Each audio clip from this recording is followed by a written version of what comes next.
they've got some big problems. They can't, or they've forgotten how to win football matches. I was at the Carabao Cup semi-final in the week. You were at Chelsea yesterday to see them draw yet again. They've never drawn 3 in a row, 3-0-0.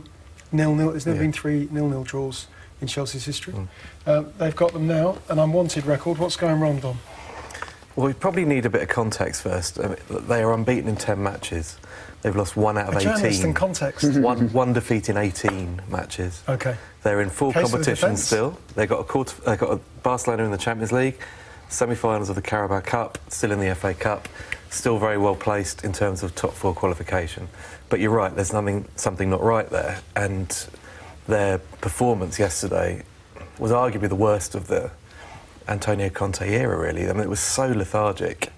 Leicester City swarmed all over them, and Chelsea had no real response. It's the first time I've seen... I think it's the first time I've seen under Conte that the supporters have started to take out their frustrations on the dugout. They directed them at the dugout when Hazard and Fabregas were substituted after 58 minutes. That's the 4th game in succession, I think, that Fabregas has started. That's right, sorry, that Hazard started and gone off. And it's a lethargy that's seeped through the entire squad. Now, Conte would suggest it's fatigue-based and that this squad, as he said in the summer, made very clear in the summer, has not got the depth to compete on 4 fronts. And he's probably got a point there. Although he has been rotating for a while, so quite why there's so many players who are playing by power is another thing. But some of the players haven't adapted. I think case in point is Tiémoué Bakayoko, who looks lost. And when you see some of the performances that Ruben Loftus-Cheek has been putting in at Palace when he's been fit, you wonder why there was such a massive investment placed in Bakayoko at the moment. He may reinvent himself first season. He might syndrome. blossom, yeah. We've seen it before. Yaya Touré would be a... Well, there you go. Robert Pires, you can go back. But the other thing that occurred to me, and it's pretty obvious out there, there is a growing acceptance that Antonio Conte is probably not going to be at Chelsea next season. And at some point, that will impact upon the squad, and that will impact upon players' performances. We've seen this before with Chelsea. Carlo Ancelotti was a dead man walking for 6 months, really. He had his bad moment in November 2010, was it? Going into 11. Yeah. And he walked away at the end of that season. He was sacked at Everton on the final day.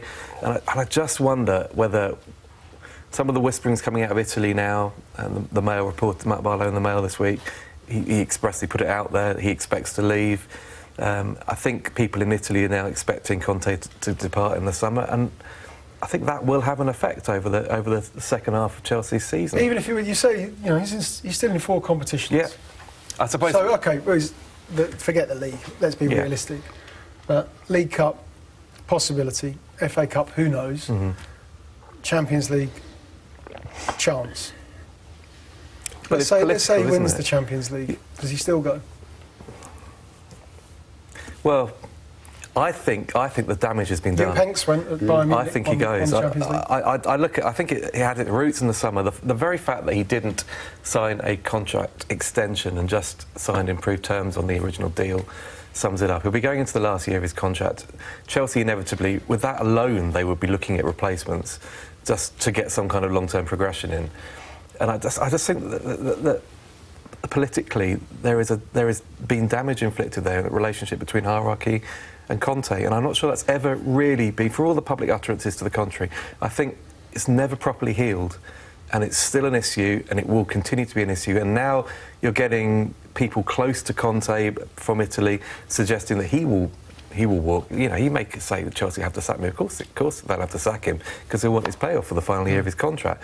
But it just feels as if it's a divorce waiting to happen now.